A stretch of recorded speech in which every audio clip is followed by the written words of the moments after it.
அந்த energy carry பண்ணி உங்க உடம்பு இருக்கு. அந்த உடம்புல இவங்க 2 பேர் உடம்புல என்ன மாற்றங்கள் இருந்ததோ, நல்லது இருந்ததோ கெட்டது இருந்ததோ அது உங்க உடம்பு வழியா வெளிப்படும். அவ்வளவுதான்.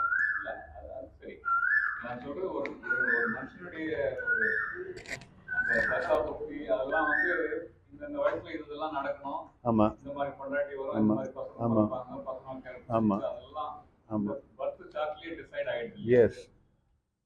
அப்போ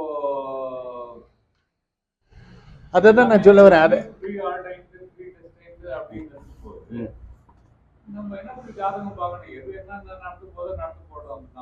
இப்போ இப்போ இப்போ சரி அதான் கேட்குறேன் உங்ககிட்ட. இப்போ ஒரு பால்யர் ஸ்டான்வான் சின்ன வயசுல இறந்துருவாங்க அப்படின்னு. ஜாதகத்தில் லக்னத்துலேருந்து 8ஆம் வீட்டில் சந்திரன் இருந்ததா வேற நெனிமிக்கல் காம்பினேஷன்ஸ் எல்லாம் பார்த்தா சின்ன வயசுல இறந்துருவான். எப்படி இறக்குறான்றப்போ அந்த பிளானரி மூவ்மெண்ட் ஆகும்போது 8th ஹவுஸ் கனெக்ஷன் வச்சுன்னா ஆக்சிடென்ட்ல செத்துருவான். 6th ஹவுஸ் கனெக்ஷன் வச்சுன்னா ஹெல்த் ப்ராப்ளம்னால சாவான். இப்படி இந்த கனெக்ஷன்ஸை செக் பண்ணும்போது எந்த மாதிரி ஹெல்த் ரிலேட்டட் ப்ராப்ளம் வந்து சாகும்னு தெரியும். இப்போ ஒருத்தனுக்கு ஹார்ட் ப்ராப்ளம் வருதுன்னு வச்சுக்கோங்க. ஹார்ட் ப்ராப்ளம்ல இந்த வயசுல சாகணும்னு இருக்கு. அதை சேஞ்ச் பண்ணோம்னா அவருக்கு வெயின்ல ப்ராப்ளம் இருக்கான்னு கண்டுபிடிக்கணும். மெர்க்கரி கனெக்டா இருக்கணும், புதன் கனெக்டா இருக்கணும். பிளட்ல ப்ராப்ளம் இருக்கா அப்படின்னு கண்டுபிடிக்கணும் அப்படின்னா ஜூபிட்டரும் மார்ஸும் இருக்கணும். வேல்வ் டிரான்ஸ்பிளான்டேஷன் ஜூபிட்டர் ப்ராப்ளம் இருந்தால் வேல்வ்ல ப்ராப்ளம் வரும்னு தெரியும். இதை கரெக்டாக செக் பண்ணி அந்த டைம்ல அவர் ஹார்ட் ப்ராப்ளத்தை சால்வ் பண்ணிட்டீங்கன்னா his life will be extended. That can be done by only by seeing the astrology. கண்டிப்பா முடியும். அதை மாத்துறதுக்காக தான் ரெமடியல் மெஷர்ஸ் இருக்கிறது. அப்போ விதி கான்செப்ட் பொய்யாயிடுது. ஒன்னு மாத்த முடியும் அப்படின்னா மாத்த முடியாதுதான் விதி.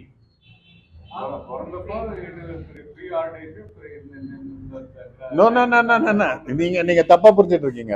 அதாவது இயற்கையின் காம்பினேஷன் மூலமா உயிர்கள் வந்தது.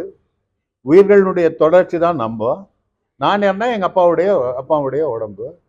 இந்த உடம்பு எப்படி இயங்கிருக்கின்றது பார்க்கறது தான் பிளானட்டரி பொசிஷன்ஸ்.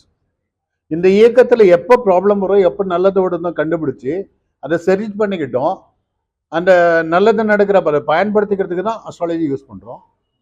அப்படி யூஸ் பண்ணும்போது அந்த ப்ராப்ளம் வரப்போ அதை ரெக்டிஃபை பண்ணீங்கன்னா you can extend your period. அதை தெரியாம நீ எப்படி நடக்குதோ விடுது அப்படின்னா அந்த நேரத்தில் அது நடந்துடும், விதி முடிஞ்சு போயிடும். இதுக்காக தானே அஸ்ட்ராலஜி தேவை.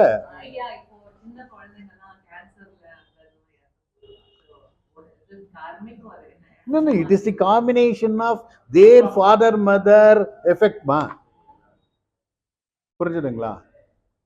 இப்போ ஓகே அவரு எலெக்ஷன்ல நிக்கணும்ன்றது விதி, அவர் தோக்கணும்ன்றது விதி, இதெல்லாமே வந்து அவர் பிறந்தப்ப எல்லாம் டிசைட் ஆயிடுச்சு. நோ இப்போ உங்க ஜாதகத்தை பார்க்கும்போது இப்போ நீங்க எலெக்ஷனுக்கு போறீங்க சார், உங்க ஜாதகத்தை பார்க்குறேன். இப்போ ஒருத்தர் எக்ஸாம்பிள் சொல்றேன் சார். கேசி அசோக்னு சொல்லிட்டு கம்மங்கொண்டநல்லியில ஜாலலி பக்கம். அவர் அந்த ஏரியாவில் ராமையா இருக்கிறீங்களா, அவர் ரிலேஷன். அவர் Ashok international school, diploma college, nursing college, அப்புறம் எல்லா டைப் ஆஃப் காலேஜஸ் இருக்குது, தியேட்டர்ஸ் இருக்குது, ஃபைனான்ஸ் இன்ஸ்டிடியூஷன்ஸ் இருக்குது, நிறைய ப்ராப்பர்ட்டிஸ் இருக்குது. அந்த ஏரியாவே அவர் தான் டாமினேட் பண்ணுறாரு. அவர் நின்னா ஈஸியாக கழிக்கணும். அவர் என்கிட்ட ஜாதகம் பார்க்க வந்தார்னாக்கா எலெக்ஷன் கண்டெஸ்ட் பண்ணிட்டு எலெக்ஷன் முடிச்சது ரிசல்ட் அனௌன்ஸ் ஆகிறதுக்கு முன்னால் வராரு. யாரை சொன்னாங்க கரெக்டாக கேள்விப்பா குஞ்சகத்தை ಹೋಗಿ அவர் கரெக்டாக ಹೇಳ್ತಾರೆ ನಿಮಗೆ. இவர் என்ன பண்ணாரு, கேரளாலேருந்து ஆளுங்களை வர வச்சு மாட்டா மந்திரம் என்னென்னோ பண்ணி ஜனங்களை அப்படி பண்ணிடுறேன் இப்படி பண்ணிடுறேன்னு எலெக்ஷன்லாம் முடிஞ்சது. முடிஞ்ச உடனே ரிசல்ட்டுக்கு முன்னாலே என்கிட்ட வராரு. வந்து பார்க்குறாரு. நான் செக் பண்ணி பார்க்குறேன், அவர் தோத்துருவாருன்னு வருது. நான் என்ன சொன்னேன், சார் ನೀವು எலெக்ஷனுக்கு ಮುಂಚೆ ಬರ್ಬೇಕಾಯ್ತು, எலெக்ஷன் நடக்கிறதுக்கு முன்னால வரணுமா இருந்துச்சு, இப்போ வந்திருக்கீங்க, வாய்ப்பு ரொம்ப கம்மியா இருக்கு அப்படின்னு சொன்னேன். ಅವ್ರು என்கிட்ட ಚಾಲೆಂಜ್ பண்ணாரு. ಏನು ನನ್ನ ಬಗ್ಗೆ ಹಿಂಗೆ ಹೇಳ್ಬಿಟ್ರಿ, ನಾನು ಯಾರು ಗೊತ್ತಾ, ರಾಮಯ್ಯ ರಿಲೇಷನ್ನು, ನನಗೆ ಇಷ್ಟೊಂದು ಪ್ರಾಪರ್ಟಿ ಇದೆ, ನಾನು ಇಷ್ಟೆಲ್ಲ ಸೇವೆ ಮಾಡಿದ್ದೀನಿ ಈ ಏರಿಯಾನಲ್ಲಿ, ನಾನು ಬಿಟ್ರೆ ಯಾವನಿಗೆ ಹೇಳಕ್ಕೆ ಚಾನ್ಸೇ ಇಲ್ಲ, ಗೆದ್ಬಿಟ್ಟು ಬಂದು ಮಾತಾಡ್ತೀನಿ அப்படின்னு. ಆಯ್ತು ಸರ್ ಹೋಗಿ ಬನ್ನಿ சொல்லிட்டு அனுப்பிட்டேன். 25,000 ஓட்டு டிஃபரன்ஸ்ல தோத்துட்டார். தோத்துட்டு வந்தார். ಬಂದ பிறகு ಇನ್ಮೇಲೆ ನೀವೇ ನನ್ನ ಗುರುಗಳು, ಇನ್ಮೇಲೆ ನೀವೇನೇ ಹೇಳ್ತೀರೋ ಅದೇ ಕೇಳೋದು ನಾನು ಅವ್ನು ನಮ್ಮದೆ ಇವನ್ ನಮ್ಮದೆ 8 ಕೋಟಿ ಕಳ್ಕೊಂಡೆ அப்படின்னாரு. அவர் ஜாதகத்தில் அவரது சிம்ம லக்னம், அவர் ஜாதக பிரகாரம் பொலிட்டிக்கலுக்கு போனார்னாக்கா அவர் கிடைக்க மாட்டார், அவருக்கு அந்த கெப்பாசிட்டி இல்லை, ரொம்ப செல்ஃபிஷ் கால்குலேட்டிவ், இவர் சர்வீஸ் மைண்டட் இல்லை, அதனால பப்ளிக் ஓட்டு கிடைக்காதுன்றது கிளீனாக தெரியுது. நான் சொன்னேன் எலெக்ஷன் விஷயத்தை விட்டுட்டு வேற என்ன பேசும். அப்புறம் அவர் டிப்ளமோ காலேஜ் ஒன்று கட்டுறதுக்கு போனார். அந்த வாஸ்து பிரகாரம் நார்த் ஈஸ்ட் ஹைட் இருக்கு, சவுத் வெஸ்ட் டவுன் இருக்கு. ரூல் என்னன்னா சவுத் ஈஸ்ட் ஹைட் இருக்கணும், நார்த் ஈஸ்ட் டவுன் இருக்கணும்.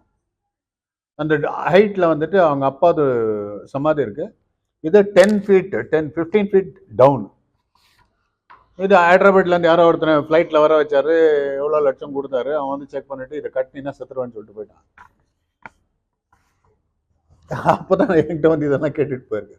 சரி கேட்டார், நான் சொன்னேன் சவுத் வெஸ்ட்டில் நான் சொல்கிறத பண்ணும், ஸ்டார்ட் பண்ண ஒன்றா வருது அப்படின்னு சொல்லிட்டு சங்குஸ்தாபனைன்னு ஒரு டெக்னிக் இருக்குது. இப்போ இந்த பில்டிங் இருக்குன்னு வரைக்கும், இந்த பில்டிங்க்கு நேச்சர்லேருந்து எனர்ஜி சப்ளை ஆகுது இல்லைங்களா? எனர்ஜி எப்படி சப்ளை ஆகுது? எல்லா பிளானட்டரி எனர்ஜியும் சப்ளை இருக்கு. அது ப்ராப்பர் டிஸ்ட்ரிபியூஷன்ஸ் இருந்ததுன்னா ஒன்றும் ப்ராப்ளம் வராது, டிஸ்ட்ரிபியூஷன் இல்லைன்னா ப்ராப்ளம் வரும். அப்போது எல்லா பிளானட்டரி எனர்ஜியை கொண்டு வந்து அந்த பில்டிங் சென்டரில் ஃபிக்ஸ் பண்ணிட்டாக்கா எனர்ஜி ஃப்ளோ தேவையான எனர்ஜி இழுத்துக்கும் இல்லை, ரிசீவ் பண்ணிக்கல. தட் இஸ் கால்ட் சங்குஸ்தாபன டெக்னிக். அதை பண்ணி கொடுத்தேன். பண்ணி கொடுத்துட்டு இன்றைக்கி 7 floors பில்டிங் இருக்குது, டிப்ளமோ காலேஜ் இருக்குது, நர்சிங் காலேஜ் இருக்குது, எல்லா டிகிரிஸும் இருக்குது. Is minting money. நான் என்ன சொல்ல வரேன்னாக்கா, இன் டைமுக்கு கரெக்டாக உங்கள் ஜாதகத்தை செக் பண்ணிக்கிட்டு நீங்கள் ஃபாலோ பண்ணும்போது நீங்கள் இம்ப்ரூவ் ஆகலாம். பட் நான் ஒரே வாட்டி கோட்டீஸ்வரன் ஆகிடுவேனா அப்படின்னு கேட்டிங்கன்னா, நான் அதுக்கு தான் இன்றைக்கி ஒரு எக்ஸாம்பிள் சொன்னேன். மாருதி காருக்கும் உங்களுக்கு இன்னும் காஸ்ட்லியஸ்ட் காருக்கும் கம்பேர் பண்ணும்போது அந்த என்ஜின் எடுத்து இதுக்கு போட்டு இந்த என்ஜின் அதுக்கு போட்டால் என்ன ஆகும்? அந்த கதை தான். உங்கள் வண்டி கெப்பாசிட்டி என்ன இருக்கோ அந்த கெப்பாசிட்டியில் 100% கரெக்டாக ஓடணும்னா அது எப்படி எனர்ஜைஸ் பண்ணிக்கணும் பண்ணிக்கணும்.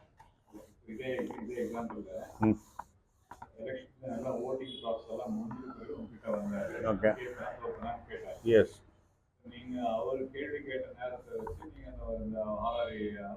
ஒரே மட்டும் இல்லை, அவருடைய ஒரிஜினல் ஜாதகத்தை பார்த்து இவர் கேப்பபிளா, எஸ் இவருக்கு சூட்டபிளா, இவர் நின்னா ஜெயிப்பாரா, பப்ளிக் சர்வீஸ் மைண்ட் இருக்கா, லீடர்ஷிப் குவாலிட்டி இருக்கா, ஃபர்ஸ்ட் பிளேஸுக்கு போற கெப்பாசிட்டி இருக்கா, இப்போ பிளானட்டரி பொசிஷன்ஸ் அவருக்கு ஃபேவரா இருக்கா, புரிஞ்சுங்களா?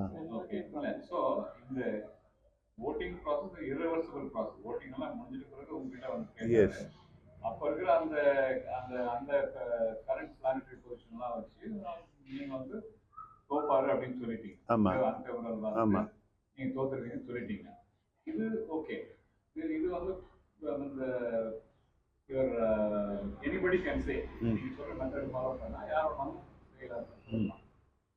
இதே வந்து எலெக்ஷனுக்கு முன்னாடி வந்திருந்தாருனாக்கா அப்ப என்ன சொல்லிட்டு இருக்கீங்க? சேம் ஜாதகத்தை பார்க்கும்போது என்ன தெரியுதோ அதை சொல்லிருக்கோம். ஆமா ஆமா ஆமா ஆமா. அவர் என்ன பண்ணிருப்பாரு, இவருக்கு அறிவு இல்லைன்னு சொல்லிட்டு அவர் இல்ல இல்ல நான் அதுக்கு நான் நிக்கிறேன் அப்படின்னு நின்னுட்டோம், நின்று தோத்துருப்பாரு. ஓகே. சோ அவர் நிக்கணும்ன்றது, அவர் தோக்கணும்ன்றது இதெல்லாம் விதி. எஸ். உங்ககிட்ட வந்திருந்தாலும் சரி வரலனாலும் சரி இதுதான் நடந்திருக்கும். எஸ். இப்போ நான் கேட்கறேன் என்னன்னா, உங்ககிட்ட அவர் வந்திருந்தாருன்னா நீங்க வந்து நான் இதெல்லாம் பண்ணி தரேன், இப்ப நில்லுங்க, இப்ப நீங்க ஜெயிப்பீங்க அப்படின்னு சொல்லி அவரை ஜெயிக்க வச்சிருக்க முடியுமா? இல்ல, இம்பாசிபிள். அங்க என்ன பண்ணலாம் அப்படின்னா, இப்போ அவர் தோக்குறான்னு தெரியுது, 8 கோடி ரூபாய் சேவ் பண்ணிருப்பாரா? எலெக்ஷன் போலன்னா சார், இப்போ ஃபார் எக்ஸாம்பிள் நீங்க கேட்கிற கேள்விக்கு எனக்கு ஆன்சர் புரியுது. என்னன்னா, அவரை நிக்க வச்சு நீங்க கெளிக்க வச்சுட முடியுமா?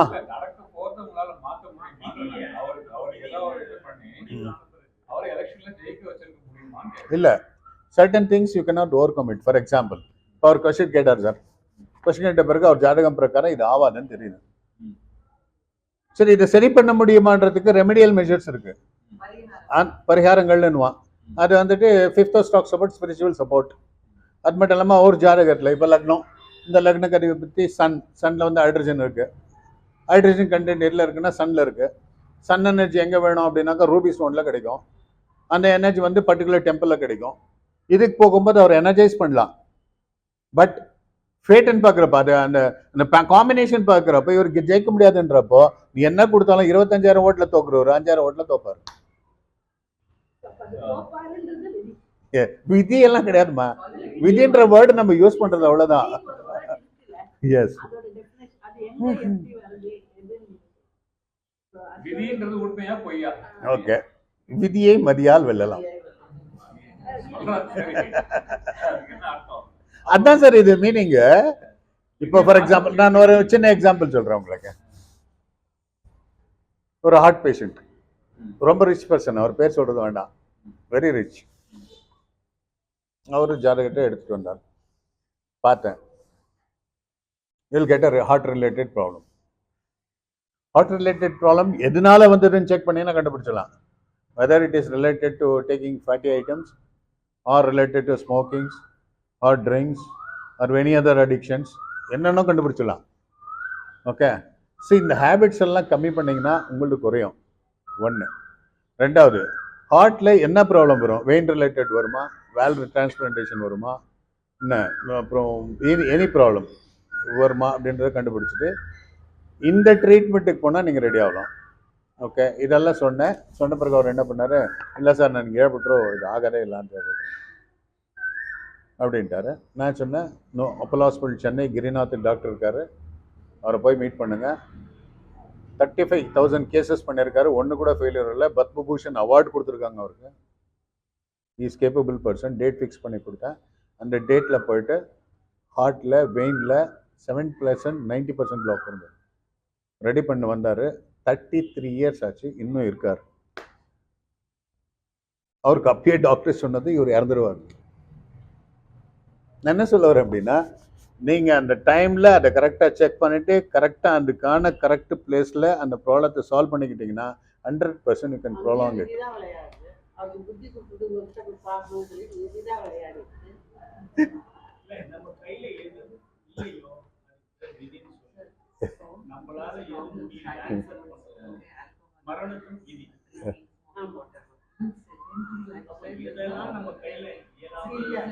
என்ன சொல்றேன் அப்படின்னா, உங்களுக்கு எப்ப எது நடக்கும்னா அஸ்ட்ராலஜி இருந்தா நீங்க கண்டுபிடிச்சிடலாம். எதை வேணா இருந்தாலும் சரி. சின்ன குழந்தை இருக்கு வீட்டுல ஒரு சின்ன குழந்தை இருக்கு. இப்ப மார்ஸ், சாட்டர்ன் மார்ஸ் ஆஸ்பெக்ட் இருக்கு. சிம்மலக்ன பீப்புளா இருக்காங்கன்னு வச்சுக்கோங்க, சிம்மலக்னத்திலயோ சிம்ம ராசியில பிறந்த குழந்தைங்க இருக்குன்னு வச்சுக்கோங்க, சும்மா விழுந்து அடிப்படுவாங்க, தலையில அடிப்படும். இப்ப நீங்க வீட்டுல அட்வைஸ் பண்ணலாம் அந்த குழந்தைக்கு, அவங்க அப்பா அம்மாக்கு, அவங்க மருமகளா இருக்கலாம் இல்லை மகளா இருக்கலாம், இந்த மாதிரி பார்த்துக்கோ, உஷாராயிரு, இந்த 1.5 மாசம் உஷார். அதை எடுக்கும் போது கண்டிப்பா நீங்க காப்பாத்திடலாம். இல்லைன்னா தலையில அடிபட்டு மேஜர் இஷ்யூ ஃபேஸ் பண்ணலாம். எங்க இருக்கு விதி? ஹெல்மெட் போட்டுட்டு போறோம், எஸ், அது சேஃப். புரியுதுங்களா? சோ இது எல்லாத்துக்கும் base sir. You go to any subject, this is the base for everything. But உங்களுக்கு கரெக்டாக அதை சொல்ல தெரியணும். அது அந்த சப்ஜெக்டை நீங்கள் தெரிஞ்சு வச்சிருக்கணும். அப்போதான் இட் இஸ் பாசிபிள். இது என்ன பண்ணுறாங்க, இந்த டிவி ஷோஸ் எல்லாம் பார்க்குறீங்க பாருங்க, தேர் ஆல் நான்சென்ஸ். அதாவது சப்ஜெக்டை பற்றி பேசுறது இல்லை, நேச்சரை காமிச்சு நேச்சர்லேருந்து இந்த மாதிரி பிளானட்ஸ் இப்படி இருக்குது, இந்த எனர்ஜி இப்படி பாடியில் யூஸ் ஆகுது, மனுஷன் பாடியில் இந்த கெமிக்கல்ஸ் இருக்குது, நேச்சரில் இந்த கெமிக்கல்ஸ் இருக்குது, இதில் யாராலையும் ஒன்றும் பண்ண முடியாது, அந்த எனர்ஜி எப்படி ரிசீவ் ஆகுதோ அதை எப்படி காம்பன்சேட் பண்ணி சரி பண்ணின்னு வாழ்றது தான் வாழ்க்கை. சைல்ட்ஹுட் டெத் வரைக்கும் என்னென்ன சேஞ்சஸ் வரும், அந்த சேஞ்சஸை எப்படி கிரியேட் பண்ணுது, அதை எப்படி சால்வ் பண்ணுறதுன்றது சயின்டிஃபிக்காக சொன்னாங்கன்னு வச்சுக்கோங்க, பப்ளிக் ஈஸியாக புரிஞ்சுக்குவாங்க, ஃப்யூச்சரில் ப்ராப்பராக யூஸ் பண்ணிக்குவாங்க.